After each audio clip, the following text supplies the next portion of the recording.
It feels good to be back in the chair today. It's been a little while. We've had our Easter break and we're back at it. Back refreshed, ready to go. We've got an exciting episode today. Yeah. And you got a super sharp haircut. So I do. It's going to be a super sharp hair. So let's Hope so. get in there. So today it's a bit of a different look. What we're doing today is we're diving into a brand and we're going to continue to do this over our coming episodes. We want to look more into brands and see what they've done to become successful, perhaps areas they can improve, things of that nature. So I think there's no better place to start than with the rise and fall of American Apparel. Just for a bit of understanding for the listener, American Apparel at their height were making hundreds of millions of dollars a year. They had hundreds of stores around the world. This is one of the most explosive, crazy stories. And I don't say that lightly. I think people will agree. In the next 10 minutes after hearing us and giving it the breakdown, I don't think it gets any crazier than this. And they're in our industry. They're a brand clothing company. Yeah, I think that's why we are so amazed by it, is because we are innately interested, because it's kind of what we're doing in a sense. And they were doing it, on a crazy scale in the 90s. It was a crazy time, and that they were pretty ahead of the time, I would say too, in terms of what they were able to do and the campaigns they were creating. And yeah, it was pretty, we obviously done some research, like being a blanks business ourselves coming into the game. So we knew who American Apparel were, but I don't think we quite knew just how wild their story was. Yeah, it's driven by the CEO, Dov Charney. He's still around. He's still in the industry. Yeah. So Dov Charney, he is a Canadian, and he essentially founded American Apparel in 1989 with a $10,000 loan from his dad. He was really young. He was like 20. Yeah, I think he was 20 at that point, but he was, he'd been hustling since he was like 16 in blank clothing and doing some crazy stuff in Canada. I think he was illegally importing American made garments to Canada for different events and that kind of thing, saying it was for I think his friends' birthday parties and all kinds of stuff. So this guy's a hustler. He was born for it. So at 20 years old, he moves into America, South Carolina, and kind of starts the journey of trying to make American-made wholesale garments. It's pretty smart. Like at that time, coming into the 90s, people were starting to look offshore a little bit.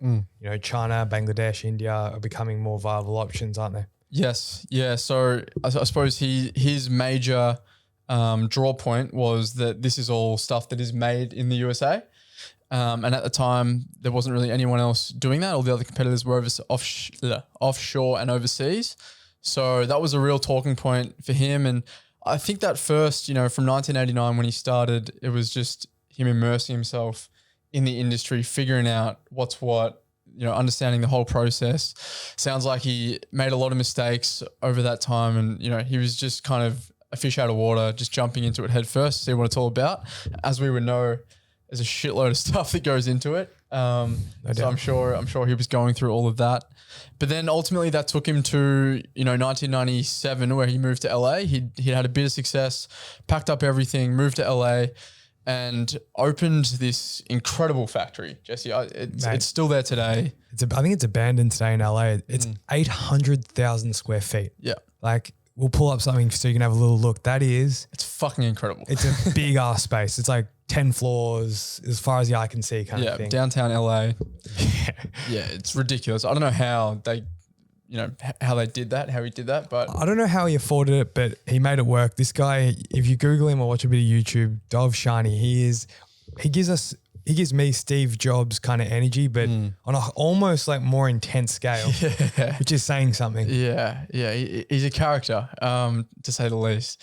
But yeah, so in 2000, from there, 1997, things start humming. He's pushing this thing huge, full throttle. In 2000, they do $200 million in revenue that year, and things are just, on the up every year. The growth is insane, through the roof. And I think, part of that is to do with their marketing strategies, Jess. Oh my God. That's probably the main thing we have to talk about today is they really bought into the famous sex sells ploy. And gosh, you look at 2005 when they started that, it was quite modest. It was predominantly females just wearing, things that weren't very revealing, quite, as I said, modest. But as every year progressed, it got more and more, I would say, aggressive and in your face. Yeah. I think the 2012, there's this photo of a girl with her legs just split wide open. Yep, and the campaign's called Now Open. Now Open. There was a campaign. Might have to blur it out up here, Dick, so just so people get the idea. Correct. I think there was one a few years later called Made in Bangladesh, and the girl's just completely naked, and the font goes over her stomach, just revealing essentially her whole body. And I don't even understand that campaign, but it aired, and these are in magazines and on posters, and these were targeted to young kids as well. It's kind of what they became famous for. Definitely. I mean, I think I also heard that American Apparel would make a lot of these posters within their factories and just slap them all around LA and America and all around their stores. They were synonymous for that. But I think it got to a sticky point, Jack, in like 2005 for Dov, where he was so pushing this, I guess this sort of anti-establishment. What I mean by that is he was wearing undies in the factory. That's it.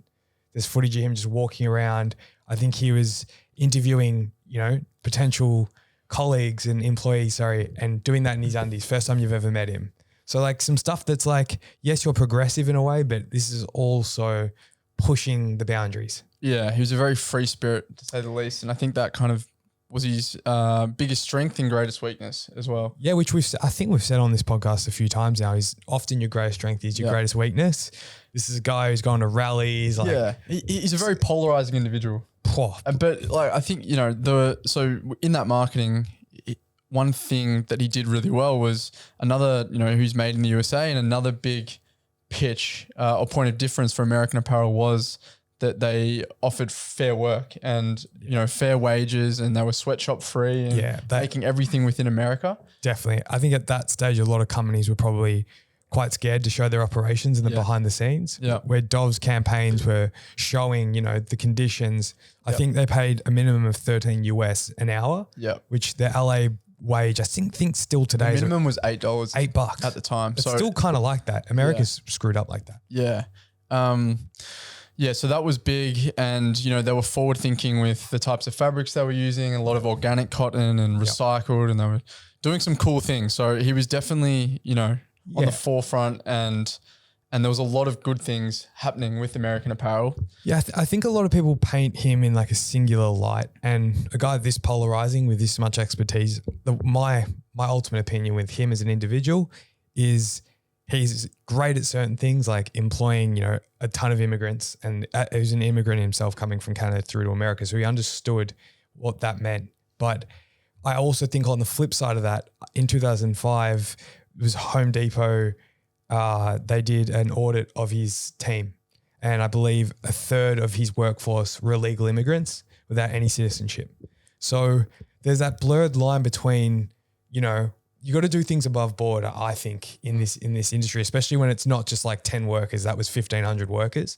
They actually got let off. So he lost a third of his team from being, not above board in a sense. But again, that kind of comes because he's anti-establishment. He doesn't give a fuck about the processes. Yeah, as long as people worked hard and were good people, he would hire them. But, and that was a big problem in the 90s and 2000s of immigration, especially with Mexico. And that was kind of one of the things that, got him undone in the sense, and kind of started this cascading of events that is the downfall of American Apparel. And I think the downfall of American Apparel is really just the downfall of Dov Charney, because then there was, more severe things, like a lot of allegations coming out from multiple women of the way he treated them throughout the course of work. There's some really extreme and explicit stories there. Yeah, he was served with a $250 million lawsuit at one point in time from 4 women, and there was multiple of those. I think that's the biggest, but yeah, there was a few question marks on his character. Definitely. And ultimately I think that just trickled down through the business, and it became pretty turbulent, and what used to be this really cool brand where, if you worked there, it was amazing and people were envious of you, kind of did a 180, and it was now frowned upon, and everyone knew them as the brand that was about to go bankrupt. And so, it just goes to show, the reputation of one, how much that can affect the whole. And pretty rapidly, he was, the board had moved him on after those allegations. Of course, it's pretty tough to come back from that and that environment that he created. So yeah, that was really the undoing. I believe they closed vast majority of their stores globally, which was hundreds of stores shut. Just so much so that I think they were a public company. I think at their height, they were selling shares at around $15 per. And then I think it went to $1 within how long? Maybe crashed under $1. I think it was like 2 years or less maybe. Yeah, it was pretty drastic. It was pretty quick. In 2010, they ran a loss of 86 million. So from doing 300 million to losing 86 million in a pretty quick period of time. So it just goes to show how quickly things can turn around. And yeah, they were eventually bought out by Gildan, which is probably the biggest, blank garment manufacturer supplier in the world for $88 million. And yeah, Gildan owns it now, and they're kind of doing their own thing with American Apparel. It's never been the same. No, definitely not. It was, but I think the American Apparel website today is linked to Amazon. So it's this really clunky, crappy setup. And vast majority, I think 90% of what they sell on American Apparel is made offshore, not in America. So just defeats the purpose of what the brand stood for, its values. And, the funny thing is we fast forward to today. Dov Charney's still around. He's back. He's at the helm. He's back. He's at LA Apparel. I'm sure many of you guys have heard of LA Apparel. They're killing it. Again, back to Dov Charney. He's an incredible business person. You can't take that away from him. His character seems somewhat questionable. We don't know him personally. No, we don't. Haven't had that privilege just yet. Maybe he'll come on here and speak for himself. But yeah, right now, there's a lot of different people that have come out and said things. So there's a bit of a weight of numbers, you know what I mean? Yeah, but it's funny. Like if you go and look up LA Apparel, you can just tell straight away that it is the American Apparel of old. Like in the way that they market, in their products, they're kind of going back to that sex sells idea. Yeah. So it's very Dov Charney-esque. Yeah, it's probably the best place to put it. And, you can probably make that assertion yourself when you go have a look. It's pretty straightforward. But yeah, other than that, I think, they're obviously doing incredible LA Apparel right now. They're still made, I think in South California? LA, yeah. In LA there. So yeah, he's holding the same morals and values. I'd be interested to see if, what people think of his character today. Yeah. I think he was selling face masks in 2019. Yeah. Saw something on LinkedIn there. So he's obviously a businessman, there's that. But yeah, other than that, I think this has been an interesting story to say the least. Yeah.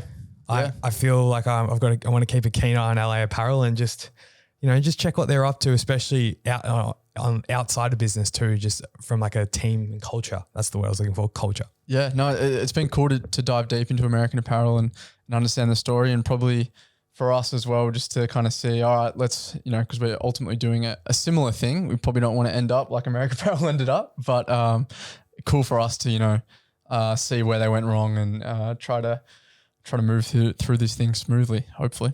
And if you guys enjoyed us breaking down a brand and you want us to do it again, please reach out. We're more than happy to take a request and, again, dive deep on these leading brands.